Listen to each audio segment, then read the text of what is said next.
The year is 2007, and young Reed tells his class during career day that he wants to be the first person in history that can teleport himself. In fact, his very high IQ is allowing him to build a teleporter in his garage. The teacher scolds him and says he's failed the assignment for not being realistic, so a disappointed Reed goes back to doodling equations in his notebook. When Ben is called next, he can't help being curious about Reed's work. Later in the evening, Ben is trying to escape his brother's terrorizing and comes outside to his family's salvage shop, where he hears a weird noise. It turns out that Reed is looking for a power converter, which he needs for his teleportation machine. If Ben lets him have the piece, he promises to show the invention to him, and Ben accepts. Moments later in Reed's garage, Ben helps Reed finish the machine. They put a toy car on it and Reed activates the machine, which causes their surrounding to shake and the power to fail. To their shock, the toy successfully disappears and only leaves a few rocks behind. 7 years later at the school's science fair, Reed and Ben present an upgraded version of the teleportation machine, which can teleport things away but also bring them back. Reed borrows a toy plane from a kid and does a demonstration, effectively making the plane disappear and then return covered in sand. This causes a power surge that destroys the glass of the basketball ring. Unfortunately, the teachers think they're doing magic tricks instead of actual science and disqualify them. However, Dr. Storm and his adopted daughter Sue are also in the fair and Reed's machine got their attention. Storm works for the Baxter Foundation, a government-funded research institution. He reveals his team has also sent things to other dimensions but they haven't managed to bring them back, which means Reed is ahead of them. Reed is surprised to hear this because he had thought he's been sending things to other spots on Earth, no other dimensions, so Sue shows him a test tube containing sand matching what's on the plane. The institution has analyzed the sand but it doesn't match any particles on Earth. At that moment, Storm offers Reed a full scholarship at the Baxter Foundation. The next day, Ben helps Reed move into the foundation and gives Reed his utility Swiss knife as a present, saying this is where Reed truly belongs. Later Reed takes a look around the building to get to know everything, being very impressed by the amazing labs and the huge library. When he bumps into Sue, he tries to start a conversation, but Reed doesn't know how to talk to girls and everything goes rather awkwardly. Meanwhile, Storm is having a meeting with the board about the expedition to a supposed new world.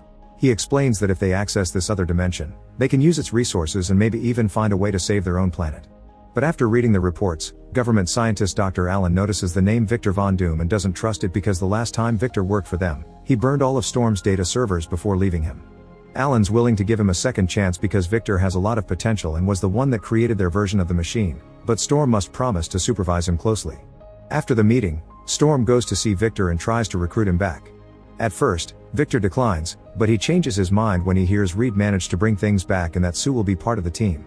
Back in the labs, Reed and Sue are working with a team of scientists to make a bigger version of Reed's machine. Sue discovers that Reed's model was ripping a hole in the fabric of space and time, which can cause a black hole and could swallow the entire planet, so they need to be careful. Sometime later, Storm and Victor arrive. After introductions are made, Sue and Victor show Reed an image they took from the other world during their last try. Storm explains that this new planet could be used to save their own, but Victor doesn't think that Earth deserves to be saved, and Sue jokingly calls him Dr. Doom for being a pessimist. Meanwhile, Storm's troublesome son Johnny is competing in an illegal car race. He's actually doing extremely well since speed is his best friend, but when he's about to win, the engine of his car explodes and he crashes into an electric post. Later, Storm picks him up from the hospital, disappointed to see Johnny racing again. They argue about Johnny wasting his potential because Storm thinks Johnny is destined for greater things, so he tells his son that he won't get his car back unless he works for him. Left with no other choice, Johnny joins the team at the foundation. Weeks pass with everyone working hard together and forming a very strong friendship among themselves, although Victor begins to get jealous when he notices Reed and Sue are getting closer. After lots of exhausting days, the team finally finishes building the teleportation machine and they call it the Quantum Gate. Reed sends a picture of it to Ben, thanking him for everything that he has done for him. The next day, Alan and the board arrive to watch a live demonstration. They send a monkey for the first organic test and after a few seconds of tension, they get a video feed with the other dimension, which they call Planet Zero. Then the monkey returns in good health, which officially makes the experiment effective and safe. Alan congratulates the team, but when the teenagers say they want to go next, Alan immediately refuses. Creators must stay behind to control the machine, they'll be sending NASA men instead. After the board leaves, Reed, Johnny, and Victor decide to have a drink together to forget their disappointment. However, they keep complaining about the fact they don't get to go to the dimension they discovered themselves, which should give them first step rights. Reed comes forward and convinces everyone they should use the machine on their own and go behind everyone's backs. The other two agree, and Reed calls Ben to join them since he was an original creator too. Moments later, everyone suits up and gets into the machine pods. Meanwhile, Sue is working in the office and gets an alert that someone is activating the gate, so she runs to the lab to check. By the time she arrives, the four men have already disappeared. On Planet Zero, the guys are amazed by this new dimension. When Reed and Ben put up the American flag, the ground breaks and reveals a glowing green light beneath it. Afterward they check on the place where Victor thinks the energy is converging. Johnny stays at the top of the cliff to be the anchor as the other three climb down and find a green lava-like substance. When he touches it, Victor discovers that it's responding to a physical stimulus. Then Victor dips his hand further only for the substance to explode, causing the ground to erupt. The three men run back to the rope and climb immediately with Johnny supporting their weights, but Victor falls hanging on the rope. Reed tries to pull him up, but the erupting green substance reaches Victor and spreads over his body, so Reed has no choice but to let go of him. Unfortunately, the substance melts off the rope, causing Victor to fall back down to the surface. Reed and Ben continue climbing and reunite with Johnny to go back inside their pods. However, the re-entry is not working. At that moment, Sue gets their signals back and activates the return, but she isn't fast enough. Suddenly Johnny catches on fire, and Ben is hit by a bunch of rocks. The machine explodes when it returns and sends a shockwave that knocks Sue out and causes blackouts to the whole city. When Reed regains consciousness, he immediately sees Johnny burning and Ben caught under the rocks. His own legs are caught under a pillar, but Reed begins crawling anyway, thinking he can get out. However, when he looks back, he sees his legs unusually stretching and he passes out. The next day at Area 57, the scientists are doing experiments on Reed to test his stretching abilities. Whenever he wakes up, he gets too emotional and the scientists put him to sleep again. Storm comes to see his children and discovers Sue shifting in and out of the visible spectrum. Johnny is still burning and when he wakes up, he panics and releases an explosion, making Storm feel pity for him. Sometime later, Reed wakes up again and hears Ben calling for help. He immediately decreases his arms to escape the bindings and crawls through the vent until he finds the room Ben is at. To Reed's shock, he sees Ben has turned into a human rock. At that moment, the whole facility is alerted of his escape, so after promising Ben that he will figure out a solution, Reed escapes the facility alone, easily using his powers to stop any guard that gets in his way. Afterward, Alan visits Ben and manipulates him into thinking that Reed has abandoned them. He says that the government in Area 57 can find a way to fix what happened to them, but in return, the teens will need help with their service. A year later, Ben, Johnny, and Sue are controlling their abilities perfectly and have become great assets for the government, especially Ben, who is sent to war zones to destroy enemy tanks. Johnny can now fly, and Sue can turn other objects invisible too. She also can create a force field. Alan discusses this with the Pentagon and proposes another quantum gate project aiming to give the United States military powers too. At Area 57, Johnny and Sue argue about what they should do with their abilities. Johnny wants to use his powers for something useful like going on missions like Ben, but Sue doesn't want to be treated as a tool and thinks they should wait to be sure they can be fixed as promised.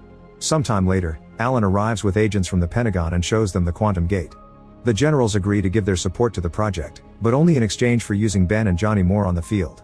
Storm hears this and doesn't like the idea of the government using any of his children as weapons, so he talks to Sue and tells her they need to find Reed quickly since he's the only one that can make the gate work and get a cure. Sue immediately begins tracking Reed's moves on the internet to find a pattern. She discovers that he has been collecting scrap metals and always keeping himself updated about Ben. Now she has to patiently wait for his next move. Meanwhile, Reed keeps on buying metal scraps while using his power to change his face every time so security cameras won't recognize him. He's been collecting parts to build a new gate, but the next time he logs in on his computer, Sue manages to track him down. Using Sue's intel, Area 57 sends a team to capture Reed, but they accidentally trigger his security system. Reed quickly runs to the woods and gets surrounded by soldiers, but he's been training his abilities too and easily fights them all. When the soldiers fail to catch them, they release Ben to finish the job. Reed tries to explain he still cares and has been looking for a cure, but Ben is hurt and shuts him up with a headbutt. On the trip back, Reed apologizes for leaving everyone and promises to find a cure. However, Ben knows that Alan won't let anyone fix them because they're useful like this. When they arrive in Area 57, Sue talks to Reed and convinces him to help them fix the gate, telling him that this is the chance for his work to make a difference. He finally agrees to help and immediately begins working on Quantum Gate 2 with more effort than last time. When it's time for a new teleportation trial, Reed and Johnny reunite, and unlike Ben, Johnny is happy to see his old friend again. Next, the machine safely sends a new crew to Planet Zero, which has changed a lot during the past year. Suddenly they're shocked to see a human shape approaching. It turns out to be Victor, who somehow has managed to survive all this time here. Alan orders the crew to bring Victor back and he's immediately sent to an examination room. When they look at him more closely, they discover that his suit is fused with his body and the green light can be seen underneath. Alan promises Victor that he'll cure him in exchange for him telling them everything he knows about Planet Zero. Victor explains that it was the place itself that kept him alive and gave him immense power. Then he snaps and uses his newfound telepathy to kill everyone in the room. Afterward, Victor goes out and wanders around the building to kill every single person he can find without remorse. An alarm quickly goes off, and for a moment Ben thinks Reed is the one trying to run away again. Johnny is on his guard and accidentally hits an invisible Sue, Then the siblings go looking for their father. At that moment, Victor is trying to go back to Planet Zero and Storm is trying to stop him. By the time the siblings arrive, they have to watch how Victor mercilessly kills Storm. Then Reed and Ben also arrive and try to talk Victor down, but Victor simply telepathically shoves them away before finally entering the machine and returning to Planet Zero. There he starts overloading the quantum gate to create a vortex that will pull everything from Earth to the other world. A furious Johnny flies to the portal to Planet Zero, and Sue creates a force field around herself and her two friends to follow him. Seeing how the vortex works, Reed deduces that the matter from Earth is being converted into energy, and the only way to shut it down is to stop the source itself, which is Victor. Johnny and Ben attack separately with all their might, but Victor can easily beat them down by barely lifting a finger. He covers Johnny with smaller rocks and mud to kill off his fire and attaches bigger rocks to Ben, making it impossible for him to move. Meanwhile, Sue creates a massive force field that prevents the debris from Earth from falling into the quantum gate. Noticing this, Victor sends sand and small rocks to detect where Sue is hiding. The particles overwhelm her force field and the extra weight causes her to fall. Then Reed attempts to talk Victor out of it again, but his only answer is to ask Reed to call him Doom as he spreads the green substance over Reed's body in order to make him loose like old rubber. At that moment, Sue recovers and tries to attack Victor directly, but he just pins her down using his powers. Seeing his friends on the brink of death, Reed gathers his strength and regains control of his body, which allows him to attack Victor and throw him off a cliff. It only takes a few seconds for Victor to rise again, but this time Ben is waiting for him with a huge rock that he throws as a distraction. Then Sue traps him inside a force field, which Johnny fills with his flames to burn him up. Victor uses his powers to break Sue's force field, but Reed comes after him next to fight him hand to hand. This turns out to be another distraction because at that moment Ben comes out of Sue's invisibility and punches Victor into the machine. Lastly, Johnny breaks all the pillars, causing Victor to be turned into pure energy. Now the battle is over and they won. The four friends run back to the machine to return to Earth right before the gate closes.